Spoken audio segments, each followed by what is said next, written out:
Abhishekam, we chant Shri Rudram. Shri Rudram is learnt with swaras, etc. And people who have learned them, they can join us. If they have not learned it, it's not that they should not come to the temple. You can enjoy listening to priest and all that. Okay. So that's all about the temple activities and the dining. About the Gurukulam, we have given some information. You can read for yourself. What is the Gurukulam? Vedanta, the meaning of word Dakshinamurti, then Swamini is president, Svatmavidyananda, Muktatmanji, Sachidananji, and all those. Then nearly what is Nitya Abhisheka to Lord Dakshinamurti? Please have a look at it. And general information, personal belonging, parking, yoga studio, morning tea and coffee, new dining hall timings, all this given here. Desha store and Shanti trail. So if you feel that too much of potatoes you have eaten, the Shanti trail is there. You can go around and feel relaxed and get ready for the yoga classes. And we have Desha store, handcrafts, so that will be open. You can visit. And some information about the Vasishtha new building complex is coming up. If you are interested, you can come to the office and have more information about it. Then Gurukulam, some guidelines. Unauthorized recording, footwear is not permitted in the new auditorium in the temple premises. And about the dresses, conservative dresses. Please turn off your electronic devices, including your mobile phone and tablet, in the temple, new building, and the yoga studio. Intoxicants, you don't belong to that category, forget about it. Pets are not allowed. Children are not permitted in the bhavan during meditation. Anyway, children are not around. Make sure hearing aid battery is charged, because sometimes it starts making beep sound. The person who is wearing, he would not know what's going on. The people around, they get disturbed. Then whole thing. Anyway, it's managing things here, nothing else. Okay, while using a computer in public space or while remote work, make sure you never leave your laptop or tablet unattached, unattended. Okay. Gurukulam is not, this is important, Gurukulam is not obligated to provide uninterrupted internet service to campers, guests or visitors. This discussion we went back and forth with Puja Swamiji and everyone. He said, they come here for study, let them study. But now this has no more luxury internet. When they walk in, they will not ask us how you are doing, what is password. We don't mind giving them password, but it has become so much of a need nowadays. The password in public areas, all caps, is Silver Jubilee. SILVERJUBILEE. This is the password. You can have that free password. Is it secured or unsecured? It is unsecured, definitely. So you take your own call and decide what you want to do. Okay, then puja instructions and GFD. If you would like to offer pujas for your friends, those who are not well or whatever be the reason, so you can show up in the temple in the morning, at least 5 minutes before, so that you can do Sankalpa. Ganeshanji will help. And the Dayalayam is the place where Puja Swamiji started his teaching there and guided so many people. And all ask our Shivam Gosai, they were the one who, as a child, he was coming here. Now he's a teacher. And they all have enjoyed Puja Swamiji's blessings, Puja Swamiji's presence, Puja Swamiji's teachings. So it is worth visiting. We have converted that as a meditation hall, so people go there and sit and spend quiet time there. And we have a very small brief puja every day, soon after the evening arati. If you are interested, please go and join. Sometime between 6:10 and 6:15. Okay. You have to be really quick. If you say that, we'll go, by the time you go, Ganeshan will finish and you will be ready for the next Ganapati Homa. So you better go 5 minutes early and be there.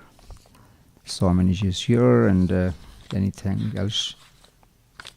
Okay, Swamini, you will have any self-introduction of everyone, or it's okay? Yeah. Thank you all, and feel free to come to office for any assistance to make your stay comfortable.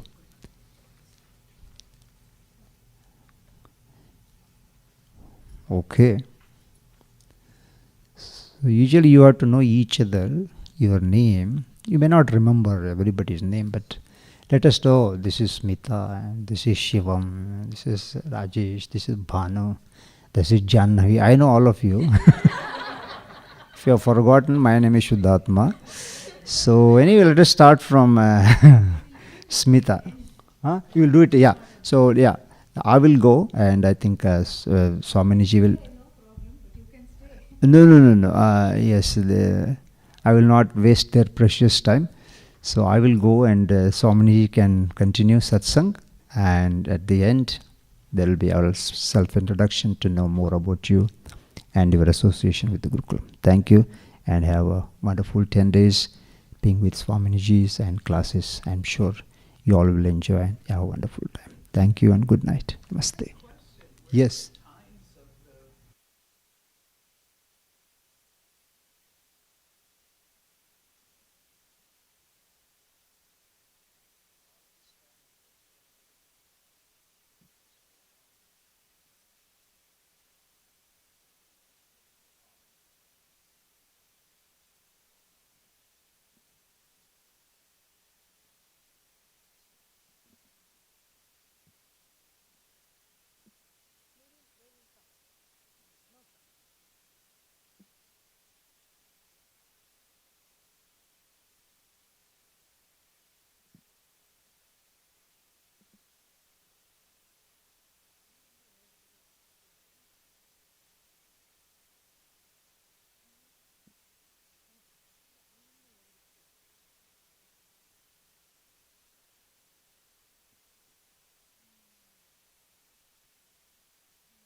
Yes.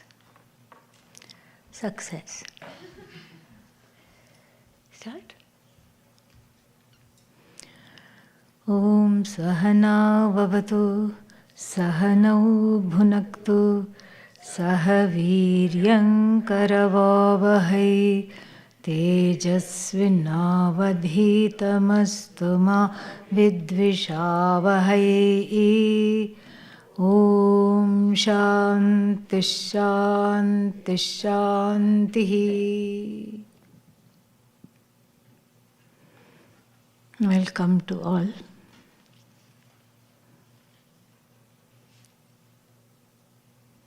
We will be undertaking an immersive study into a text called Upadesha Sahasri. Sahasri means 1,000. Upadesha, teaching, from dish, to teach. Upa, being near. So teaching near, even though it is being remotely broadcast. Because in the current day, it is very difficult to know what is near and what is far. Really, nothing is far anymore. And if one has the correct attitude, it is possible to take it from afar and have it be near, feeling that it is near. Then, Upadesha Sahasri, not that there are 1,000 verses or sentences, there are actually 674. I did not count. Somebody else has already counted, thank God. But since it is more than 500, it is Sahasri. Sahasri also because this is a teaching that can be enjoyed 1,000 times, many times. No matter how many times one hears it, one likes to hear it again and again. This is something which is very beautiful. That is one reason to study this, very important reason. The second reason this is an important text is because of the fact that all scholars all over, regardless of time or space, agree that this has been authored by Adi Shankara. It has his stamp all over it. There are many texts that do not, that say Adi Shankara, Shankaracharya. Because unlike now, the custom in those days was what? Was just to ascribe it to the acharyas, the teacher. And since Adi Shankara was like a bright being of great intellect, vast capacity for holding and transmitting the knowledge in a way that is even now relevant. Despite the modern problems, despite the difficulties that we face now, despite all the differences, despite everything, this is what Adi Shankara's, beauty is. So, Dakshinamurti Stotram and Upadesha Sahasri, all scholars agree that it is authored by Adi Shankara alone. Then we have, and the reason is, there are many reasons, because his Sanskrit is not ostentatious. If you know the grammar, it's easy to follow. At least you can translate. But at the same time, it has a lot of depth, great amounts of depth. And because of this depth, we know it is Shankara. Then again, there are, because we can say, like even something like Shatashloki, which is attributed to Adi Shankara, has a lot of terse verses, very poetic and very beautiful. But we find that it lacks that simplicity and profundity for which Adi Shankara is well known, very famous. Simple, yet extremely deep. Very clear. That clarity is something which is so beautiful. His understanding of the subject matter, that one's nature is always and completely free of even an iota of sorrow or fear, is presented with utmost clarity. It's almost that because of the clarity, we feel like he is right here teaching us. That he was not some, 2,500 years ago, 3,000 years ago. No, right here, right now. Because regardless of the time, human problems have not changed. Why haven't human problems changed? Human beings have not changed. The jiva has not changed. What is the definition of a jiva? The one who complains is a jiva. Yeah. That's all. Very simple definition. One who complains is a jiva. So even in BC, one was having complaints. BC type complaints. We don't know what they are, but complaints nonetheless. In AD also, what do we have? Complaints. In the contemporary times, complaints. And any generation you see, and we have so many, these are all very confusing to me because they say millennials, and then what else? Gen Z, and then Gen X, and so many things. I just look at it simply. Gen X, complaint. Gen Z, complaints. Millennials, complaints. Boomers, complaints. Baby boomers, complaints. So, this complaining tendency is the hallmark of jivatvam, jivata. Jivata means jivaness, jivahood. And sometimes it's the complaints that draw people together in a kind of codependent and difficult connections. A family that complains together stays together. That's how it is.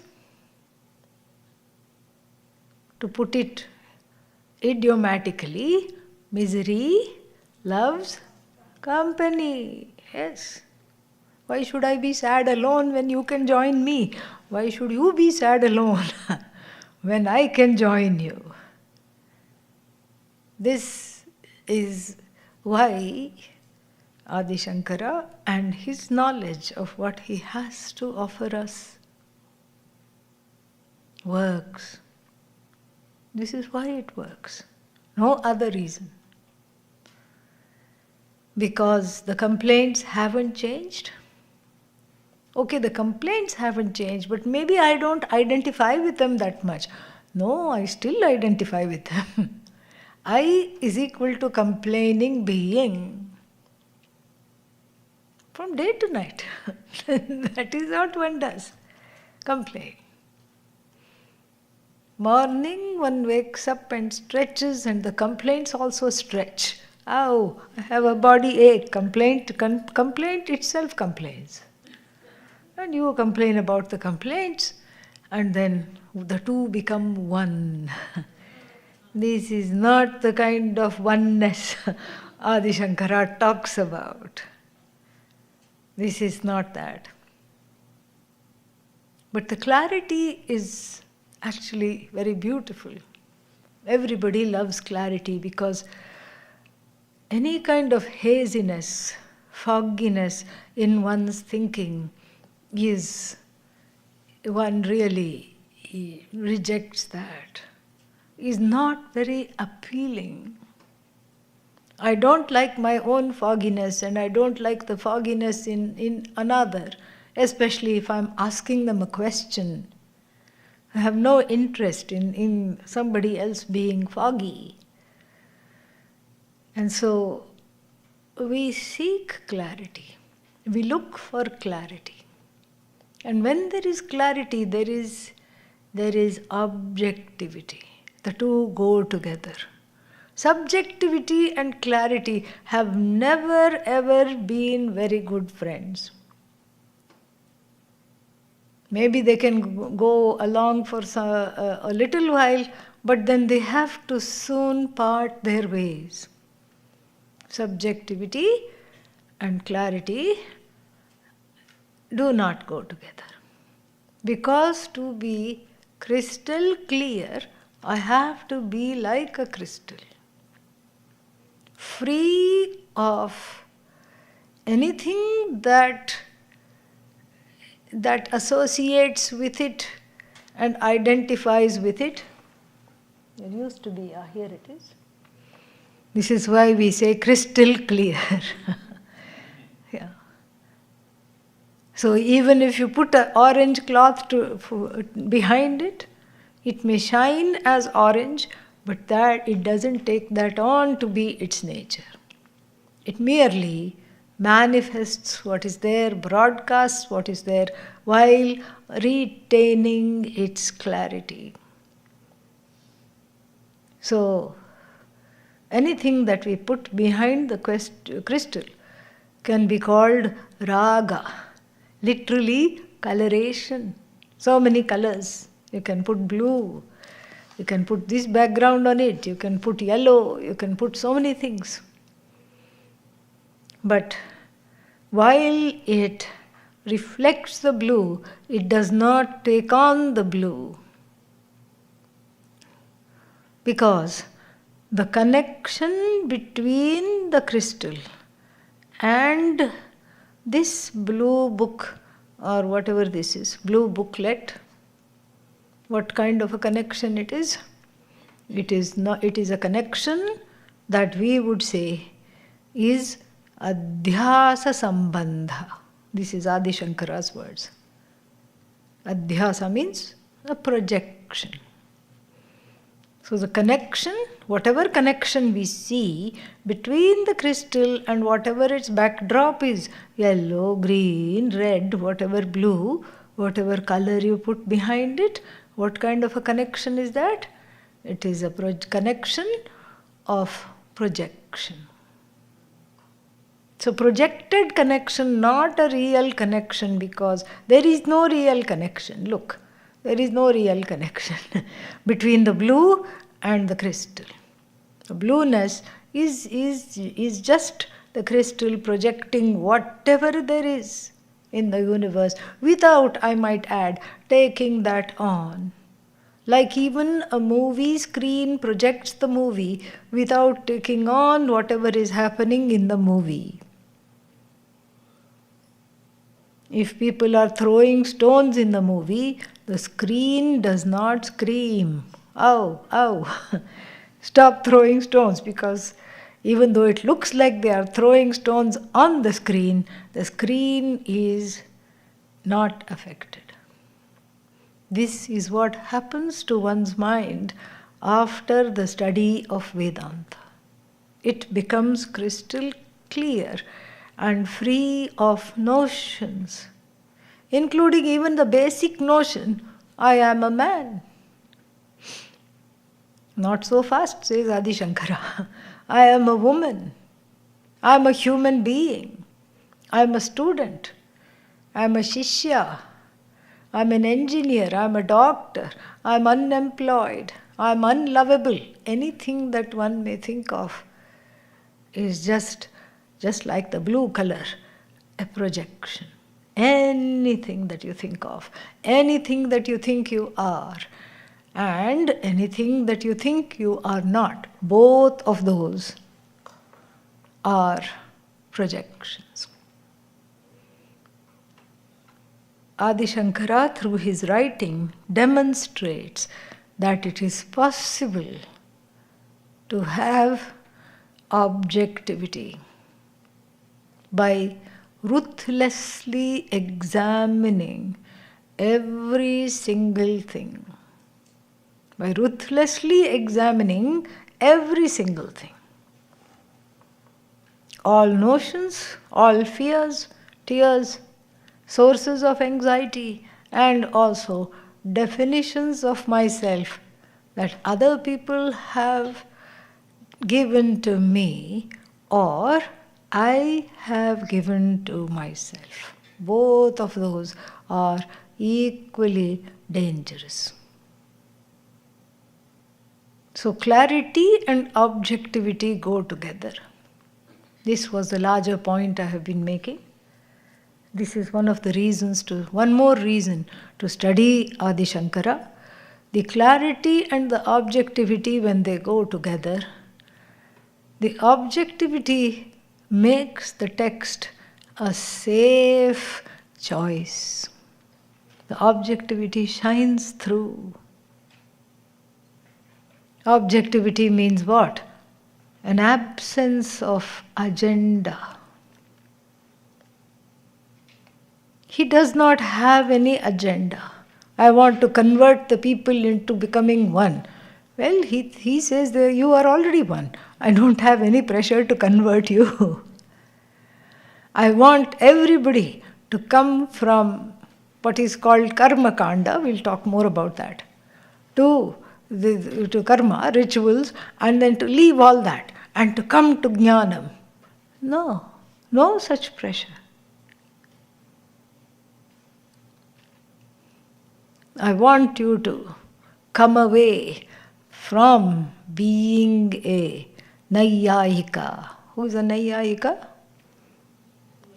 Logician. So-called logicians, we should say, because some of their logic doesn't make sense to us. Vaisheshika. Cousins of Naiyayika once removed. And these are all contenders. Even though he does khandanam, he takes them down again very, very dispassionately, and we'll be seeing this even in our course of study. It is done very in a matter of fact way, without an agenda, without some kind of a feeling that I want to show myself off, that I'm capable of this argument.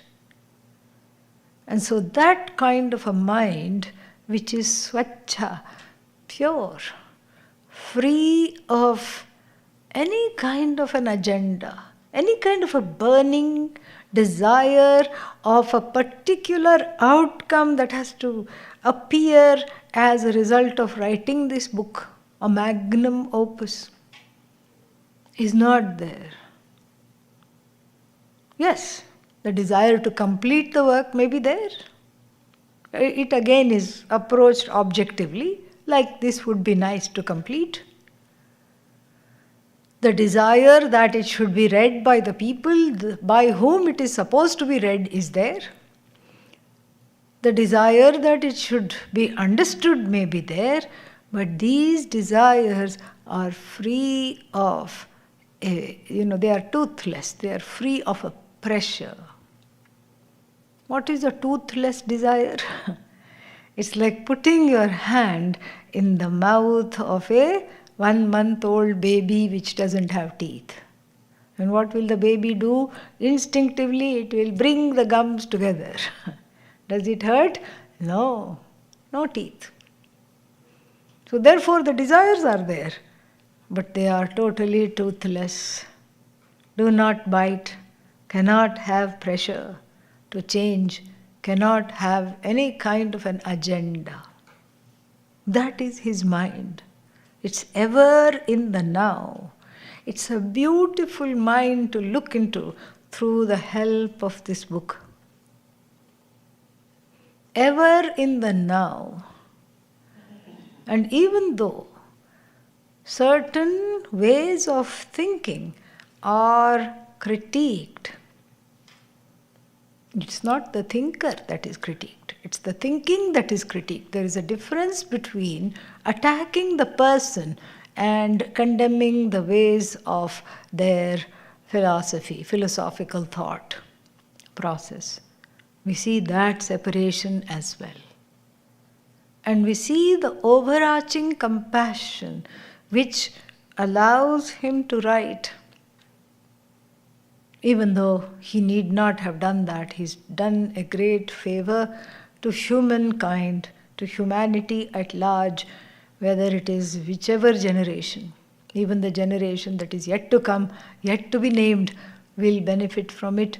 So long as they have the adhikaritvam, the fit, they are fit to study this, they have a desire for this, they will definitely benefit from this. Then, of course, the next question arises, why should I look at Adi Shankara's mind, clear as it may be, through this text? Why should I concern myself with his mind? Why should I concern myself with the clarity of this text? Because there is a saying in the Upanishads, Brahmavit Brahmaiva Bhavati. The knower of Brahman, Bhavati, here we cannot translate as becomes. There is no becoming here. The knower of Brahman is Brahman.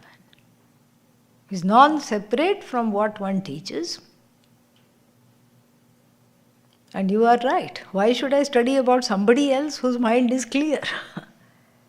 2 minutes I'll feel good. Oh, okay. Their mind is clear. How nice it is to look into their mind. And then I'll feel again what? Terribly sad. Oh, look at my mind. Before this retreat, I was teaching, what is that? Advaita Makaranda. So we were talking about the finitude of the body, the mind, the senses, the brain.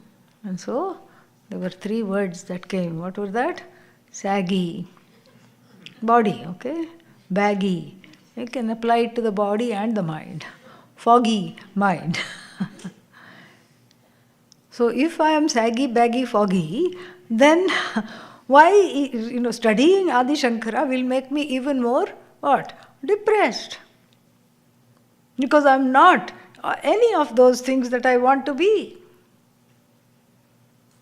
So why should I study this? Only because when we look into Adi Shankara's writing, which is non-separate from his mind, we see a Brahmavit who is one with this knowledge.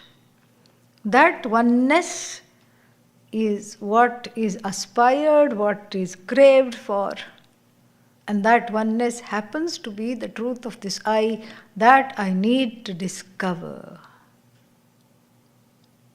This is exactly what the thing is. I need to discover this, and I need to understand this, I need to know this. And that is why looking into his mind gives me an insight into my mind, because my mind can also be like this. Sans raga, dvesha, other kinds of agenda, coloring, which is for which what is the cause? Self-ignorance.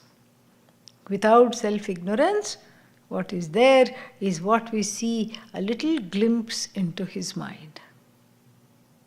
This is what is the Upadesha Sahasri. It is divided into 2 parts. The first chapter, you can't call it a chapter, first portion is called the prose portion, and it is a kind of a longish portion.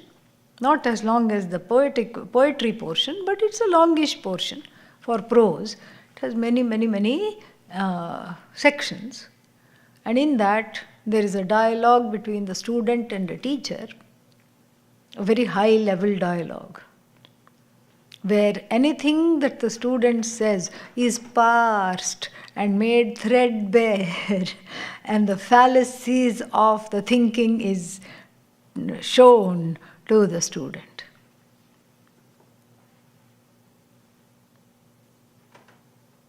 Because we are not studying this, I'm just giving a little synopsis.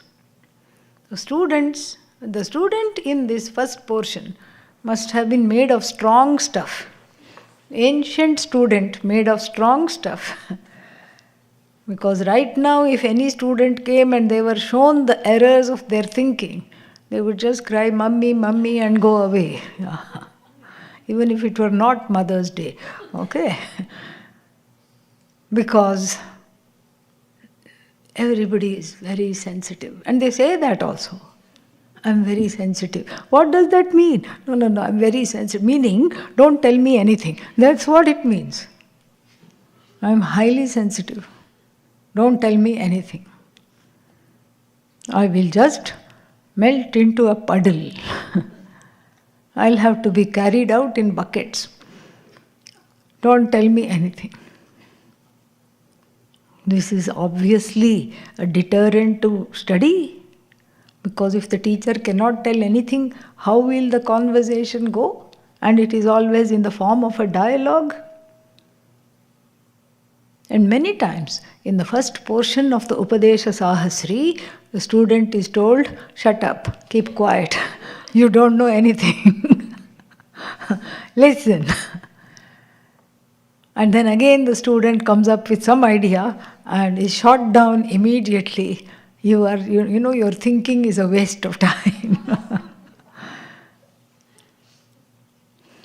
That is why we are not studying this. We'll study it another time.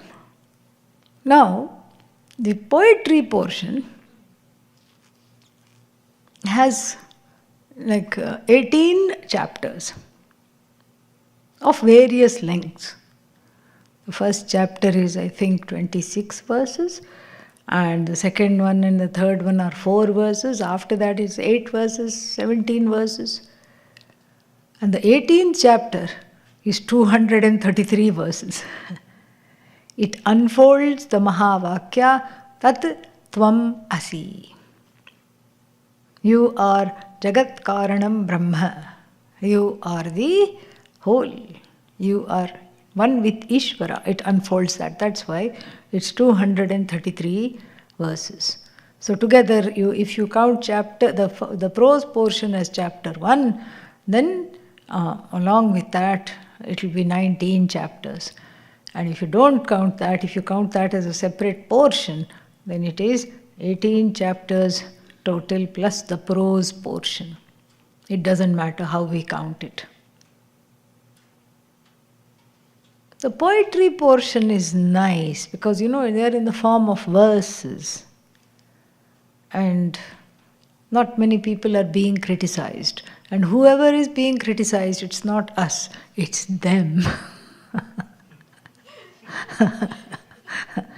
Who are these them? Purva Pakshis, we can say. These offensive, annoying contenders who keep coming up with their own ideas. And it is safe for us to look at them because we are us, they are them. Until we find that their ghosts, specters of them, lie dormant in our own hearts. They are there right with ourselves. Things that we were never able to articulate, things that we don't even know, the objections I don't even know that exist, the objections I don't even know I have, the blocks to the learning that are there as walls, invisible walls. Like in the cartoon, you see the character going and crashing against something which is not even there, but it is there.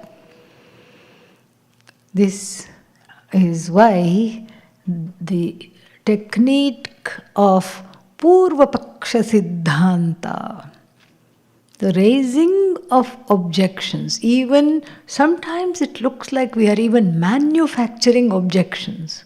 Silly objections. Who can think of this? But then we find suddenly, OMG, I didn't know this, but I am a secret Nayayika. I am a secret Charvaka. Charvaka means a materialist. Yavat jivet, sukham jivet. As long as one lives, one must live happily. Rinam kritvapi ghritam pibet. Make sure you have ghee with every meal, even though you might be poor and cannot afford it. But how will I afford it? Max out your credit card. That's how. But then how will I pay it back? Who says you have to pay it back? Bhasmi bhutasya dehasya punaragamanam kutaha. Once this body is consigned to the flames, who will come back? What about papa? What papa? What about punya? What punya? What you see is what you get. That's all there is. So, there could be a hidden charvaka in us. There could be a hidden logician, the so-called logician.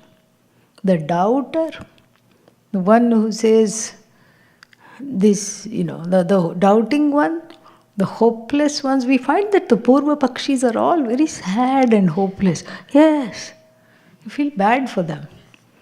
So many sad and hopeless people, and they convince themselves they can never get moksha.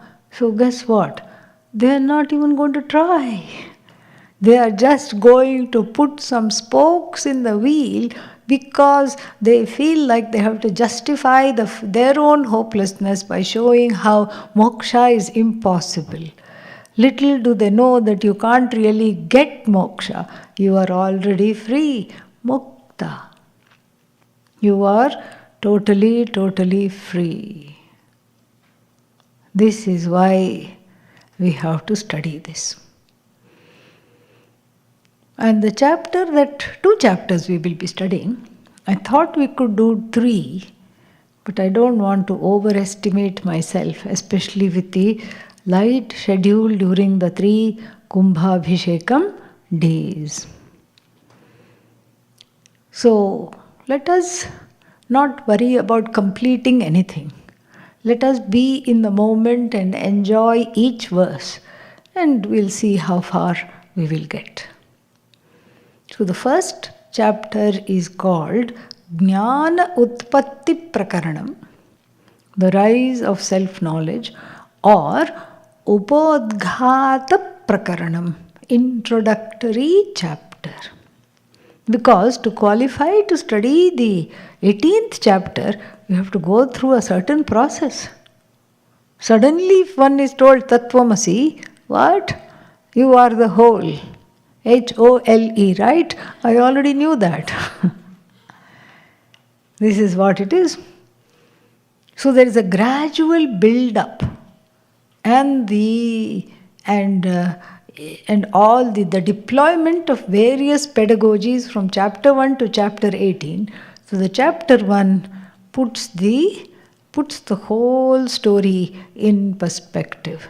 The story of this complaining jiva and how the complaining jiva comes to the teacher or should come to the Vedanta, and how should this study start and what is behind this study, etc.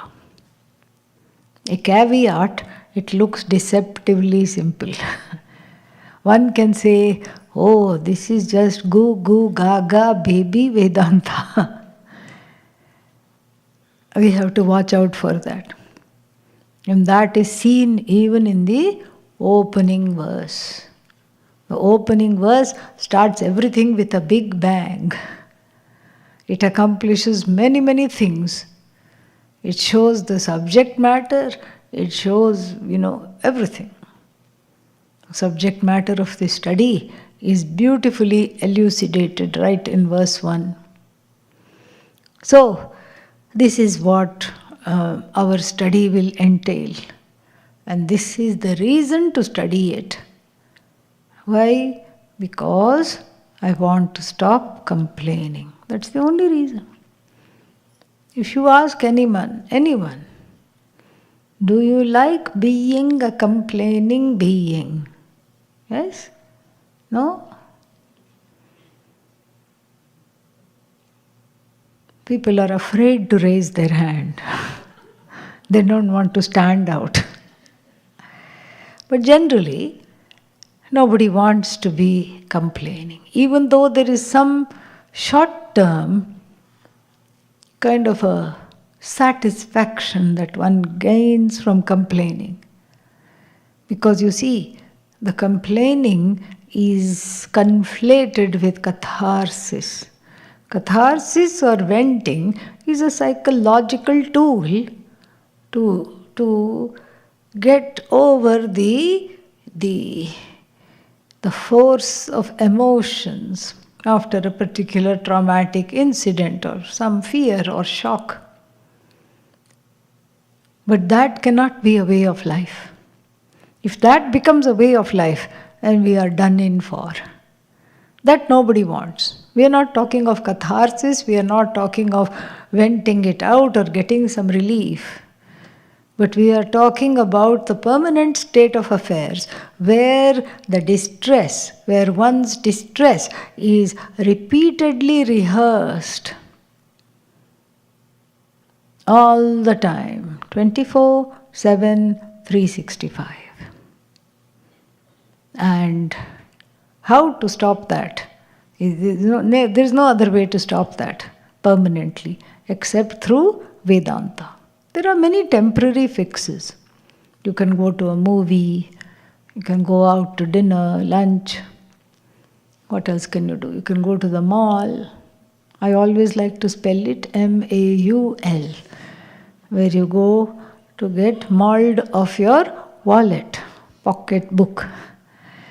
So you can go to the mall, you can go to the beach mein, in the middle of all the complaints.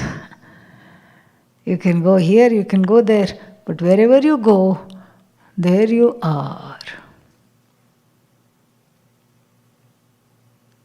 If it's not one thing, it is the mother. Who knows? Yeah. So therefore, this study becomes very, very urgent. And even though we say that knowledge is dependent upon the means of knowledge, and Vedanta being itself a means of knowledge, we'll see that more. The Shruti itself is a eyesight for me to see what is very clear, that I do not need to be saved because I am not enslaved. This is what is very, very clear. But I am not able to see it. I keep floundering and looking for somebody to save me. Something to be coming. Something is coming, something will help, something will get me out of this mess. And the more I look for it, the more elusive it is. And since I think I'm drowning, and the drowning person cannot be choosy, will grasp at straws, and then what? I am also grasping at straws life after life after life. Until the Guru comes and tells exactly what the Guru of Mirabai told Mirabai. What? There is no ocean. A. B. You are not drowning. Therefore, you are not drowning. C. Therefore, you don't need help. Because there are no sharks. There is nothing there. You are already saved. Oh, but this is a nightmare. Exactly. Upadesha Sahasri is the coffee that wakes one up from this nightmare called Jivatvam. More we'll see tomorrow. Any questions are there?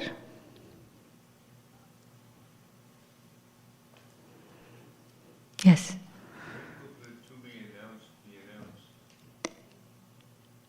What was that?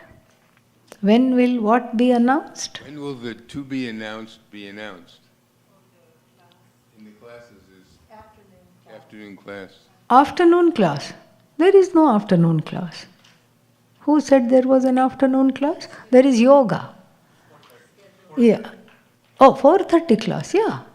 If we are doing Upadesha Sahasri. Okay, Yes. to be announced. No, Upadesha Sahasri itself. There is no other text.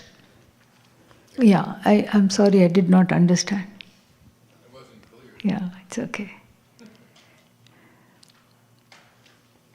Any other questions? Yes, all three classes we will be studying this particular text alone. Usually for this camp, I have 2 texts.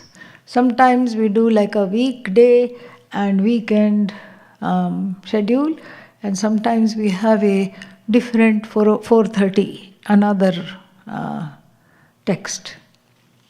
But this time I'm not doing that because we are already not having many classes for those 3 days. So I thought we'll just stick with one text. Any other questions? Logistics?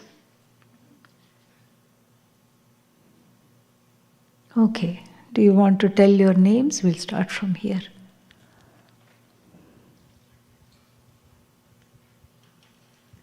I'm Chaitali. I'm Dean Dayalu.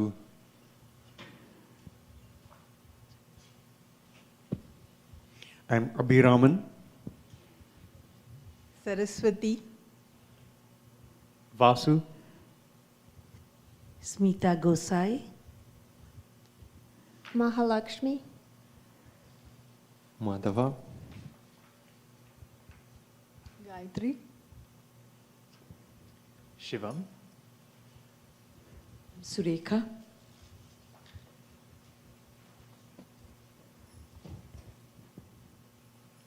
I'm Pungoday. Archana. I'm Ravi.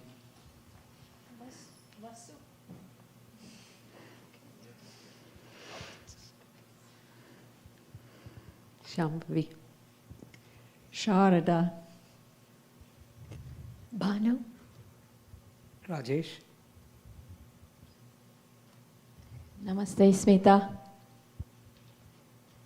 Is your name Namaste or Smita?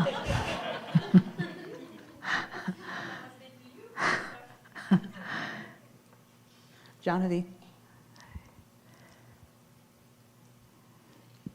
Raji. Vidya. Laura. Jaya. Kavita. Sribandagiri. Jyoti.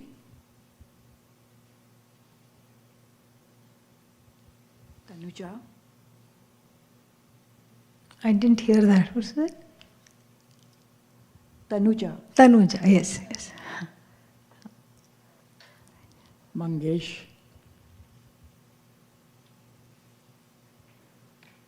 Madhuri.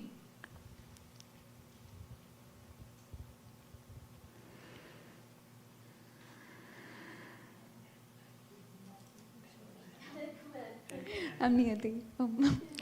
Niyati. Can you say it softer still? Niyati.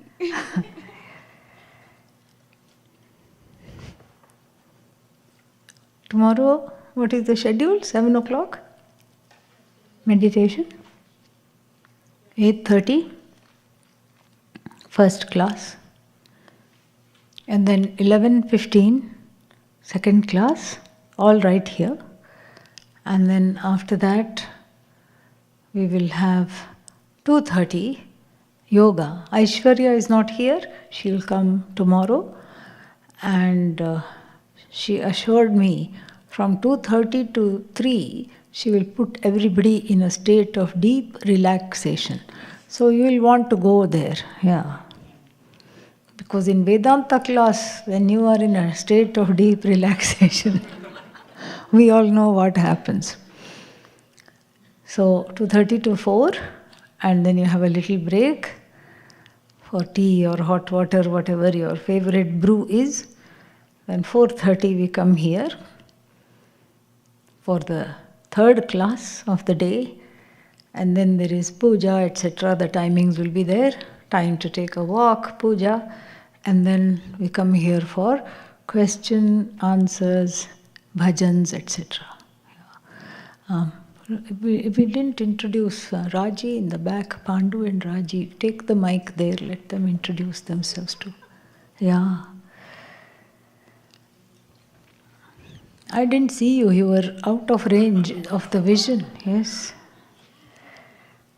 Yes, please introduce yourselves and then we give them a big hand. Raji, Yes.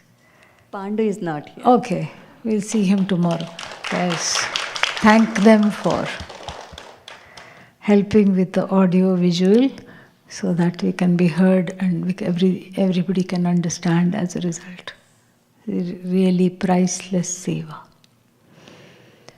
Om Sarve Bhavantu Sukhinah Sarve Santu Niramayah Sarve Bhadrani Pashyantu Ma Kaschit Dukkha Bhag Bhavet Asato Ma Sadgamaya Tamaso Ma Jyotirgamaya Mrityorma Amritangamaya Om Purnamadav Purnamidam Purnat Purnamudachyate Purnasya Purnamadaya Purnamevavashishyate Om Shanti Shanti Shanti Harihi Om Shri Gurubhyo Namaha Harihi Om. Thank you.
You're going to put it right now?